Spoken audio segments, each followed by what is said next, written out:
Hey, Susan, thank you for coming in. Just a remarkable background you have, a tremendous, outstanding success in so many different areas. Definitely a change maker in a good way, having global impact and across so many different dimensions, and such a rich background of just all these different areas where you've done innovation, you've done remarkable work. So just thrilled to have you today, sharing your experiences with my audience. Well, thank you so much for having me. I'm thrilled to be here talking with you and, you know, the same could be said for you. Wow, what a career you have had. So, see, Susan, you got this remarkable journey, and what were those three inflection points that made you who you are today? And it could have been when you were like 3 or 5 years old. It could have been a job you had. In fact, I just did an interview with a major serial CEO of some of the largest healthcare companies in the world, and he said it was a paper route. And his mother was single, and it really kind of helped shape him. So it could be a really interesting in an early job. It could have been a mentor in school, outside of school. Could be your educational journey. So, what were those three things that really shaped you? Yes, yes. What a wonderful question. I would say the first one happened when I was 5 and I had a near-death experience. I was in a coma for something called Rise syndrome, which is what happens if you give kids aspirin when they have the flu, and which is why we don't do that anymore. It's always acetaminophen. And I went into almost being an exorcist type child, my mother said, and they took me to the hospital and early days, they didn't know what this was. And they did a spinal tap, and I quickly went into a coma. And I vividly remember the dream of the coma, which um, I had that experience of sort of the endless. It felt like a bowling alley floor, and at the end there was a light at the end of the tunnel feeling, and I was being called to walk towards that light, and almost like we can take you home now. And I remember consciously making this decision that I'm not ready and I want to stay. And I remember just sitting down, almost like a stubborn child, like, I'm not leaving yet. And how that influenced me was I felt that I had, even from that young age, a second chance at life. And I wanted to really do something meaningful in the world. I did not want to just go, and as it turned out, I went to Harvard Law School, just be a lawyer. And it had to have a bigger picture, meaning that I was making a positive difference in the world. And I didn't know what that was going to look like. And it took me a while to figure that out till I was 32, what that would be. But I've been doing, and my calling is leadership development and helping leaders evolve to a higher level of consciousness to be able to lead in today's ever evolving change that's happening. So I would say that would be the first one. So, that's quite remarkable. So you have this journey of maybe or foreshadowing of what it could be in the future, right? And it was profound and very soulful for you, and I could see how that could then guide your purpose, and that would instantiate in so many different ways because you see this broader spectrum that there's more to life than what we think of as life. So how did that? So you talk about law school, but let's go back a bit here. When you were in your early grades, grade 2 and 3 and 5, what were your interests at that time? I think connecting with people. My interest was learning from people, connecting with people. I've always been fascinated by people, how they work, what are they motivated by, what's exciting. But I was also very much motivated by having fun and having a sense of freedom. And I could tell from an early stage when people didn't feel free and wondering why that was. Um, just from an early age, with noticing some kids more quiet or more shy, and I would want to go spend time with them to see how can I bring this person out of their shell. So this connectivity with people was something that was just kind of in your DNA, just having a deeper sort of relationship from a connectivity standpoint. And but from your study standpoint, were you interested in kind of the humanities or the English kind of English lit side? Was there some science in there? Uh, from an academic standpoint, what were the things that were Yeah. really interesting for you? It's interesting because I love learning in any capacity. At one point, I thought I could just stay in school forever. um, and so there were many subjects that interest me, but definitely literature and social studies, and but also I'm fascinated, and I still am, by the animals of the world. I actually thought I wanted to be a vet, and how animals communicate with each other without using words, and how animals can feel what we're feeling without us talking about it. And I've always been so fascinated. I decided not to be a vet because I didn't want to just deal with animals when they were sick, and the blood and guts side of things I decided was not actually something I wanted to deal with. But um to this day, one of the things I would describe is I feel most present when I've been on safari and I'm just there watching the African wildlife, and most present to myself, most present to them, most connected to the land in that way. So again, it's engagement with not just people, but all living things, right? All living Yes. entities, and including, I would say, then plants as well, right? And together Oh, with animal life. yes. Being in the forest, hiking through a forest is my magic place. That is where I feel um, really connected to trees and to myself. Like it's both a connection to myself and connection to the world that um, you can only get when you're deep in nature. So you have a broad interest. I could see like social studies, as you indicated, and English literature and so on. And but you're very curious across a number of different areas, and you're thinking of being a vet, I think you said, and then Yeah. you realize that maybe that's not your calling, but it's a much a broader calling. So you, I know you got graduate degrees from a variety of universities. So was your first undergrad experience with Harvard, or was that another institution? No, it was at Carnegie Mellon. Oh, Carnegie Mellon. And what did you study at Carnegie Mellon? Industrial management was Oh, the well, that's degree, which is interesting. basically a business degree, right? So, okay, so but Carnegie Mellon is a really good school. So you study industrial management. Was there any tech in part of that, or was it pure business? Well, with Carnegie Mellon, it was always tech. They were one of the first schools to require a computer. And this is back, I entered in 1988 and got my first Mac SE, so that we had to turn in homework assignments using that. And in fact, the first year curriculum included a programming course. Right. And so imagine back in 1988, programming, a required course. They were definitely future focused. Okay, so this makes sense. The Carnegie Mellon is actually known for their tech, right? So you're going to get a first class tech education. In fact, they're a top AI institution as well. Yes. And then you're marrying that with business. How do we marry tech with business? So I could see that as a foundation.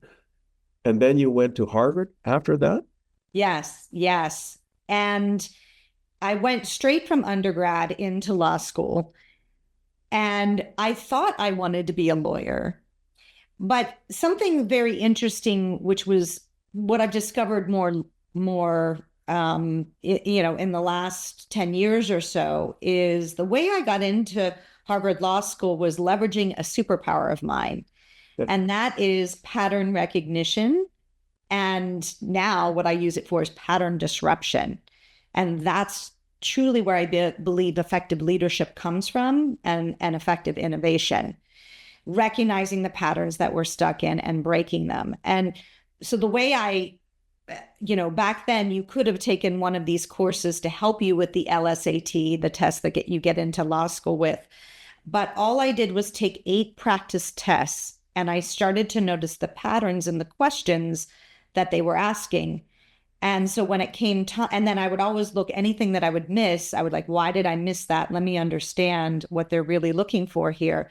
So that when I went to take the exam itself, I only missed 2 and got in the 90th percentile, which between grades and that allowed me to get into Harvard Law.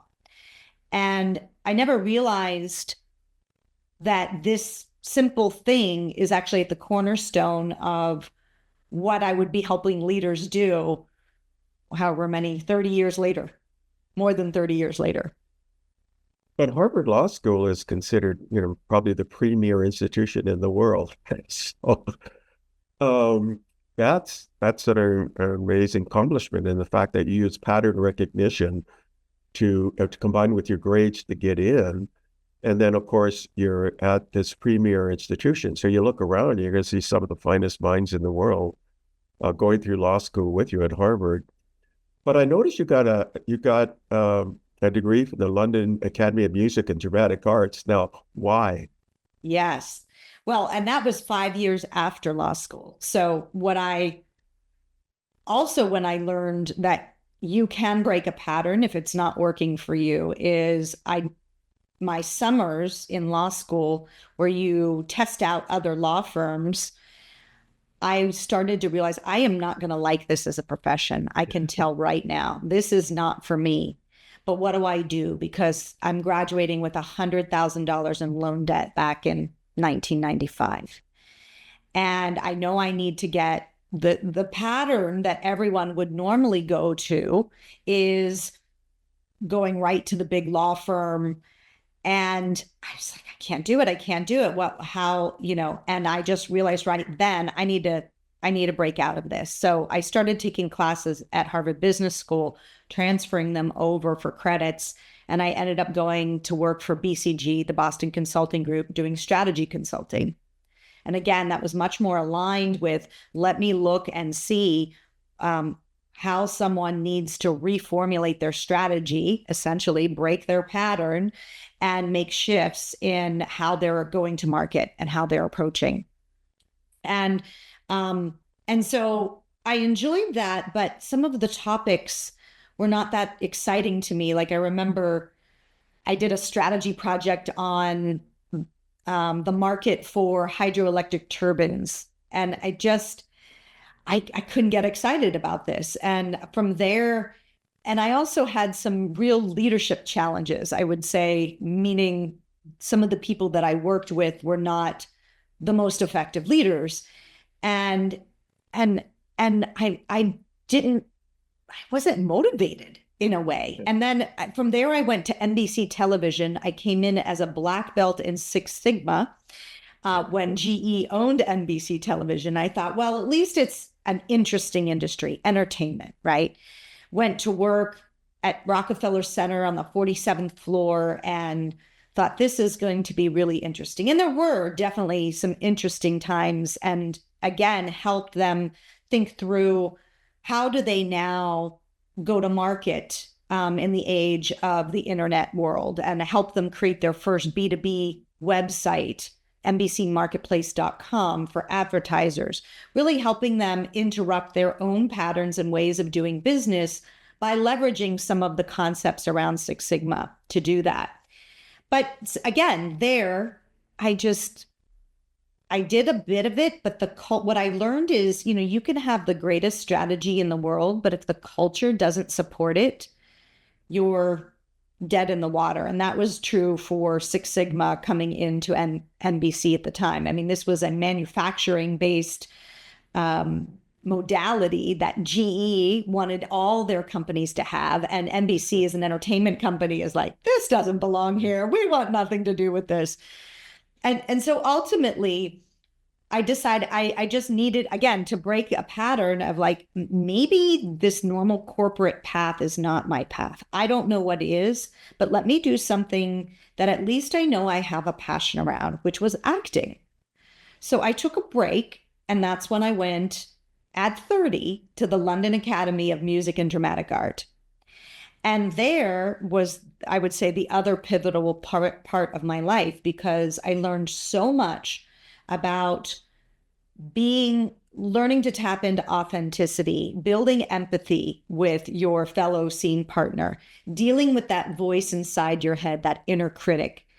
And I kept thinking, gosh, there's got to be a way I could bring this back to business, because certainly some of the leaders that I have been under, I felt like very squashed in terms of talent and drive and motivation. And that's when I discovered leadership development and went to work for a boutique leadership development consulting firm, and went out on my own more than 20 years ago and had my firm ever since. But it was really this break in acting that created the catalyst for me to get into the profession I'm in today. Well, that's a really interesting journey. You have this near-death experience, which shapes you in profound ways. You have this broad interest, but also engagement in people all life. You then end up, and that it's pervasive throughout your entire life. And then you had an interest in being a vet, but you didn't want to get into all of that kind of mess that can be associated with that. You get this background in industrial management at Carnegie Mellon, which is a really famous technology school, in fact, a pioneer. And so you're taking programming and things like that, but also the industrial management side. Then you go into law school based on pattern recognition, and it's at Harvard, which is a premier law school in the world. And then you end up as a senior consultant on Boston Consulting Group, which is really a problem-solving group. So you learn all of those kinds of skills in terms of problem solving across diverse areas, right? And then you end up as director of marketing, a master black belt at Six Sigma with NBC, owned by GE, which is kind of a contrast in cultures. And then you decide, you know what, I need to expand more. Then you get this graduate degree in at this London school, right? In acting and in arts, and you learn more of this empathetic connection part, this storytelling part, which then leads you into the Triumph group and leadership development. And then finally, 20 years ago, you then split off and say, you know what, I'm going to found my own group, this Meritage Leadership Development. But what a background. I mean, that's a really impressive background. But I mean, you're quite rare in all of the different combinations that would make you quite unique in what you can bring to your clients. But you're also a member of EO. So how did that happen? Well, that happened during the pandemic. I joined Entrepreneurs Organization when I'm used to getting out there in the world and connecting with people. And then, of course, that halted for everyone. And as someone who was living alone and single, it was crushing, as I'm sure it was for many people. And I I had learned about EO prior, and I thought, wow, this would be a great way for me to connect with other entrepreneurs in other business realms and see what I can take from their businesses and continue to help leaders incorporate into my own company, and then what I can do to help other leaders. I think I'm someone who is very, as you can see, multidisciplinary, and I find the synergy between things. Like, where is I'm the glue, I'm the person that brings it together, in a way that zooms out and sees the connectivity between things. So, I mean, EO is such a great community, right? Because it would have forums and things like that where you get really a close engagement and it's global and people with an entrepreneurial spirit. So they definitely need coaching or leadership development. You call your group Meritage Leadership Development. Is it based on that root word merit, or is there some other reason for that name? Yeah, it's a combination. It's definitely that, but also it's based on the wine because the Meritage wine is a blend of reds. And I believe that, and it's all about getting the right balance of those notes in the red. And I really believe that leadership is also that. It's about having this balance and knowing when to really not, some people say, well, I should just leverage my strengths. We've heard this before. And what I found is like the more you double down on, let's say your strength is decisiveness, it becomes pushiness. And that's not a balanced leader. You can have the strength of decisiveness, but you might also need a strength of curiosity. And you need the blend of those two things in order to be an effective leader. If you're just going around being decisive all the time, and that's sort of like a one note wine, it's not having the blend that's required. And I also love wine. I see. So the blend, but there's balance, and you hold every possible certification possible. You're a master certified coach. You got this international from the International Coaching Federation. You got this heart math. I haven't heard of that one. So can you speak about heart math and some of the other ones you have, right? So. Yeah, like I mentioned, I'm just a junkie for learning. So right now I'm really integrating neuroscience, the neuroscience of change, and the neuroscience of the brain into my work as well. I had already started this path when I wrote a book called The Leader's Playlist, How to Use the Power of Music and Neuroscience to Transform Your Leadership and Your Life, which we can get more into. But again, bringing some really interesting modalities together in a way that helps people see that there's a connectivity here. There's a connection of the dots that they may not have seen before. And then heart math is sort of related to this? Yes, it is. So Heart Math is just a wonderful organization that looks at the synchronization between the heart and brain physically and what that does to you on a cognitive basis, what you're able to produce from that place. And they call it heart-brain coherence. And that's actually measured by HRV, heart rate variability. The more in sync you are between heart and brain, the more you're in sort of the nervous system state in which you can create, and in the more creative brain versus that being kind of more in the fight or flight state, right? And the interesting piece about this that I incorporate into your work is that the heart is the largest source of electromagnetic activity in the body. Its signal is so strong, it can be measured more than 3 feet away.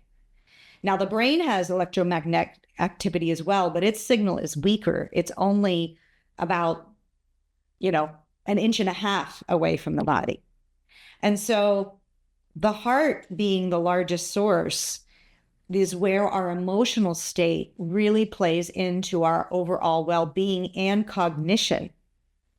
And so people who try to think, oh, I just need to put emotion aside, they're actually losing the biggest point. It's our biggest sensing point of what's working, what's not, and how we access and make different choices. What's fascinating. So a lot of that is brought into the work that I do because they can actually measure from your body different emotional states that you're in. And let me bring it back to animals. Animals know what emotional state you're in. You don't have to say a word, and your dog knows when you are in a good mood and in a bad mood, and how they're communicating with each other is the same way. So when you're in a state of joy and gratitude, you are sending out a different signal than if you are in fear, shame, anger. That's a different vibrational signal. And your team as a leader is picking up on those signals. We are at the core animals. And so your team is picking that up. And if you're not present to what is that signal I'm sending out, then you're trying to create change not at the highest level that you can, because really, truly, it's about mastering that internal state of understanding what information you're getting from the emotions. It's really, really fascinating. And I would say science is also validating everything you're saying. You also have this integrated Enneagram Level Two. Can you tell me what that is? Yes, yes. The Enneagram is one of the most powerful tools out there for leadership development because it is a map for growth and development. When you understand your own leadership style type, and that's how I use it, then using the Enneagram, you can see both who you need to have on your team to be a wonderful balance for you, but also where your path of growth is. As human beings, we think we can see 360 degrees like a chameleon, but we can't. We're not the chameleon. We have a central vision and a peripheral vision. And where we point our focus of attention, that's what we see. And what the Enneagram is measuring is, what are you motivated to look at? And dial up the information on that. But there's something behind your head you can't see, and that's your blind spot. In the model of the Enneagram, someone else is looking that direction. And so if I'm arguing, it's blue, it's blue, it's blue, and you're going, no, it's green, it's green, it's green, the map of the Enneagram, it's like a treasure map, shows you why that is and how to build greater cognitive diversity in your teams. And so having leaders understand their natural patterns of where they tend to focus and what they miss is the main piece. Where all of this is overarching, again, if I put it up to my battle cry, is break old patterns, create new worlds. So when you are able to recognize the pattern that you are in and then shift it, that's where all innovation comes from. That's where you as a leader shift your capacity and capability to develop your organization and be the type of change you need to make. That's really, really fascinating, and because you really can identify gaps, right? And how you integrate with others and sort of harmonize and in a unity and synchronicity with others. You have this thing called EQ, learning and action. So again, this is sort of related in a sense, isn't it? It absolutely is. That's the work that really understanding the information that emotions have for us and the gift. Some people would say, and I used to believe, oh, it's not good to be angry, right? I don't want to be an angry person. Well, I don't want to be an angry person. But when you are angry, it's important to feel that anger and recognize it because it has information for you. The information is that a boundary has been violated or a value has been dishonored. And the gift in feeling your anger is the ability to take action to reestablish the boundary, communicate what is the boundary or what is the value. But if we get stuck in a pattern of anger, well, then now, and I have worked with leaders like this, that's not going to serve you either. Or if we get stuck in a pattern of not even feeling our anger and discounting it, then we're missing the important information. So again, it's about that balance, that middle ground that says, I'm able to feel my anger and know when it's present and know what actions to take as a result of it. But I'm not going to stay there and I'm not going to get stuck in it. Can you talk about havening techniques? Yeah, havening. Mm-hmm. So havening is a process by which, and it's used in a lot of different modalities to desensitize triggers. We all have triggers in our life, that thing that just sets us off, right? And what I call it is, it's sort of your 8-lane highway to hell. Like once you're triggered by something, it's almost like you're just speeding along this highway and you can't get off. Havening is a way, using a lot of science behind it, what they call to depotentiate that neural pathway that's been grooved in the brain. How do you soften that and make it not so easy to go down that path? So I use that technique, and it's using, believe it or not,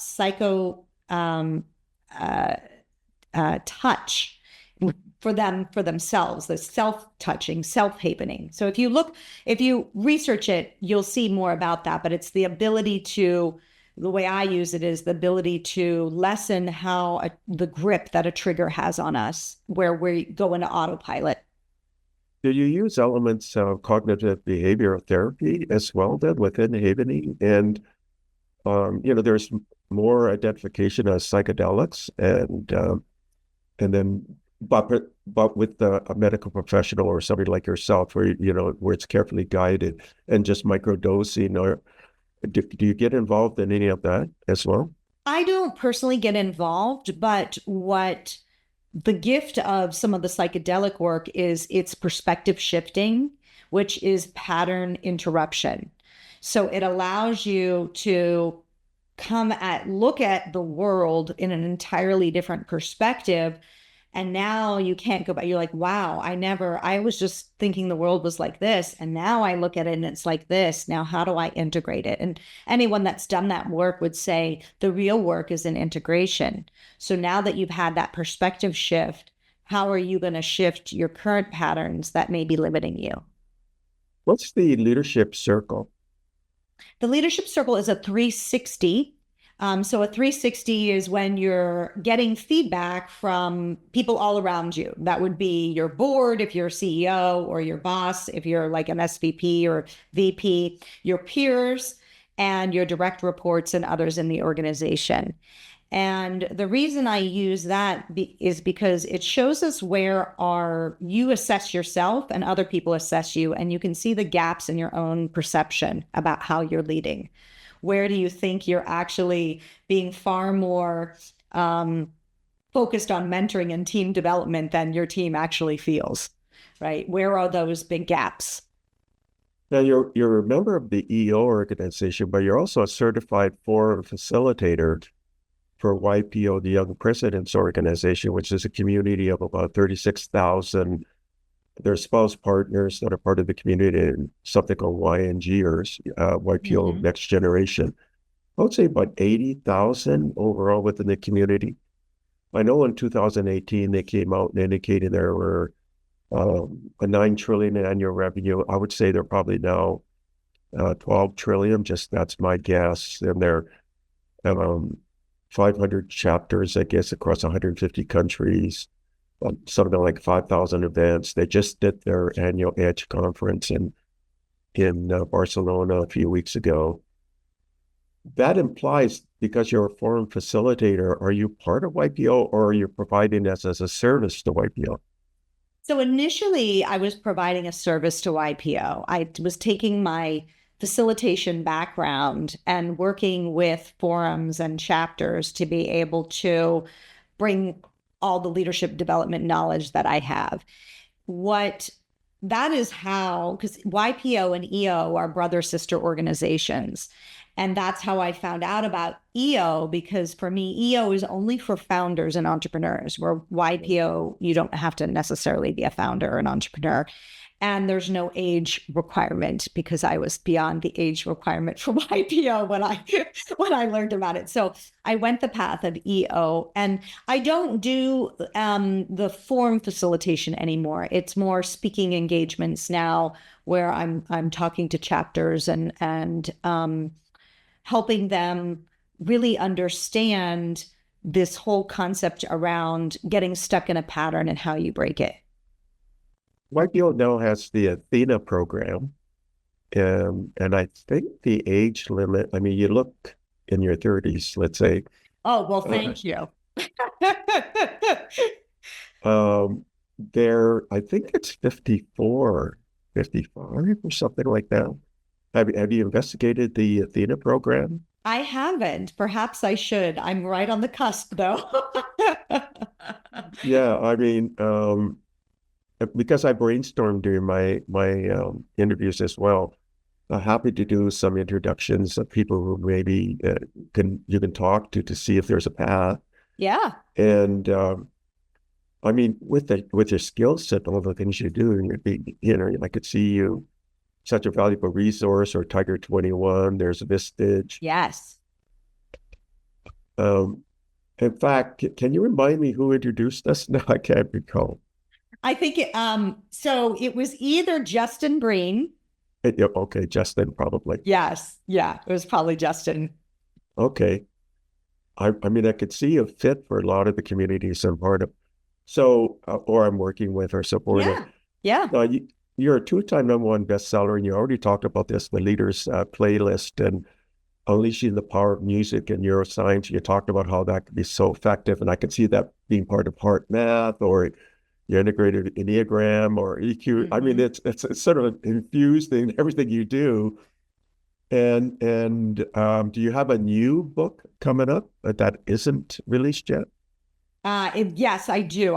It's in process right now, but it's really as I mentioned before, the meta of all the work I've been doing and really my life's work and my own life has been about how you recognize a pattern, how you interrupt that pattern, and how you can create a new world as a result of it. And if you just look at my life, there were times where I was able to very quickly determine that this path wasn't the right, most effective, and make, in some cases, some drastic changes. I would say every entrepreneur who's been magically successful has done the same thing. And so that piece of really understanding how to recognize patterns and disrupt them, that's why I'm using music as one tool to do that. And understanding music's impact on the brain and how it does that and allows new neural networks to form more quickly, how it allows you to create change. The Enneagram, showing you the pattern. It's a map to show you what pattern you're in and how to shift that. So those are just some of the examples of where I'm using tools to help people recognize these types of patterns, but the more global book is going to be on that. It's in process. Yeah, that's really fascinating. Have you talked to Fernando Garg by any chance, or do you know him? No. Yeah, I mean, he's produced everybody except, I think, Taylor Swift. Quite a well-known producer, songwriter, but known now primarily as a producer, and he's created something called the Garg Institute. So I think I could see synergies between what you're doing and what he's doing. Now, you got this really successful YouTube channel podcast, The Enlightened Executive. Can you talk about that? Because it's in the top 2% globally, right? Yeah. So I started it during the pandemic as obviously a way to connect with other leaders. We have two types of guests. Either they're entrepreneurs who have had a transformation along the way and are leading from a more conscious place. And when I say conscious, it's really about awareness. And how did they used to lead and how are they leading today and how is that different? And so that is really fascinating, learning about their journeys and learning about what allowed the shift to occur. And then I also talk with other practitioners and coaches and even people who, are using different modalities to help people grow personally so that their leadership grows. So the tagline is your personal evolution sparks your leadership evolution. So how is the work that you're doing and growing yourself actually transforming your business and the people that you lead? With all the things that you're doing, and I could see the music connection because Justin has also got this music Yes. project. Are you integrating any technology? Because fundamentally, you got this Carnegie Mellon roots and including programming. Yeah. Do you employ AI at all, or generative Oh, AI, or? yes. Yes. Well, we're using AI from a marketing standpoint, from a research standpoint, but we are about to come out with an AI avatar for me. Well, So loading up, I mean, you can imagine 20 years of doing this work. I have so much content. We're loading up all the content into an avatar that after I do a workshop or team engagement or a keynote, that people could go and ask further questions. And it has all that content as part of it. So that's the evolution that's coming out usually the first half of this year. now, there's two kinds of avatars. There's a company called Being AI, run by, founded by Gene Lim, and great background, by the way, but it's more of an animation kind of avatar. And then you can have like DID, where you could just take a real person and then create an artificial version of that real person. And it looks like the real person. It looks like you. That's what we're doing. Oh, are you The kidding? Are you latter. using DID or something similar? No, no, another company that's building it for me. Yeah.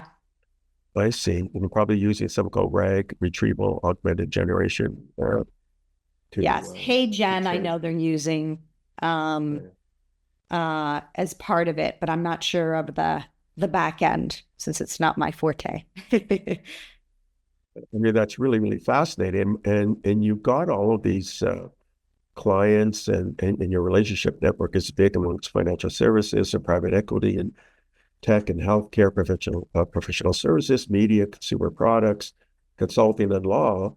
And you work with all of these great organizations like, right, KPMG, Oracle, Viacom, Microsoft, Condé Nast, or, et cetera, et cetera. I mean, it's endless, right? Because you've been doing it for so long. That's an incredible confluence of a lot of capabilities, talent, experience that you bring, and then you travel, you do hiking, Pilates, Yeah. your healthy living, you have your puppy Jasmine, et Yeah, cetera. yeah. I mean, I can see why Justin connected us, because you're definitely a matrix thinker. Um, I can see that a spirituality part of you because of that early near death experience. And then because you see this harmony and synchronicity between everything, plants to animals to all humans, you're definitely interested in that heart engagement, but also realizing there's a cognitive element, and you got to somehow marry the two through this Meritage wine blend Yes, indeed. idea. But you got rigor in your background because you were Six Sigma, and so you got all of these rigor elements, you got these heartfelt elements, you got the cognitive elements, you got the emotive elements, you got the dramatic elements, you got the musical elements. I mean, what don't you have? You got it all. Well, there's always more to learn and more to grow in, right? I think it's a thirst for learning and a curiosity. And at the end of the day, what I really want to create in the world is an environment of freedom, connection, and playfulness. Like these three things are a driving force for me. Freedom from patterns and automatic behaviors and feeling trapped. And when you do that, you feel more connected to all of life and other humans and other animals. And in that space, you can be more playful and actually love being here and love the choice that I made to stay. Yeah, and then how did you get introduced to Justin? Through Jennifer Hill. Do you know Jennifer? She's also an Uber connector. Wonderful, wonderful human being, lives in Portugal. And just like Justin, Jennifer is now actually working with Justin and partnering with him on some of his endeavors. Yeah. So again, it's I can see that you're definitely transforming the planet, and on so many different modalities and dimensions. And I can see that you think that what our existence is much bigger than what we could perceive, right? Because our senses are limited. So you see Yes. that there's much more. You probably believe that we're some kind of entanglement of some sort that's Yes. universal. So this is our last question, and that is reflecting on everything you've done and all of the different successes that you continue to have, and all the engagements and experience and books and more. What questions do you want to leave the audience, and what recommendations do you want to leave the audience? Yeah, I would invite people to take some time out to step back and look at the patterns that you have in your life. What's working, what's not. Particularly any place that you feel stuck or a loss of freedom. What is the pattern and what's the belief that's shaping the pattern? Because you can break it.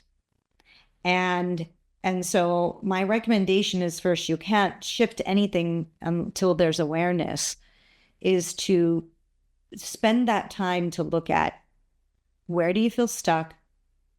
What's the pattern? And then the recommendation is, what might be a different belief that you could hold that could break that pattern, that could shift it? Those are great pearls of wisdom and advice for the audience, because everybody gets locked into patterns, right? And you have to recognize those that are good for you and those that aren't, and those that will open you up for more insights and growth, right? And opportunities as well. So thank you for coming in and sharing so much with my audience. Well, thank you so much for having me. It was wonderful to talk with you and talk about the things that I'm passionate about. So thank you. Thank you for listening to the Brand Called You videocast and podcast, a platform that brings you knowledge, experience, and wisdom of hundreds of successful individuals from around the world. Do visit our website www.tbcy.in to watch and listen to the stories of many more individuals. You can also follow us on YouTube, Facebook, Instagram, and Twitter. Just search for the Brand Called You.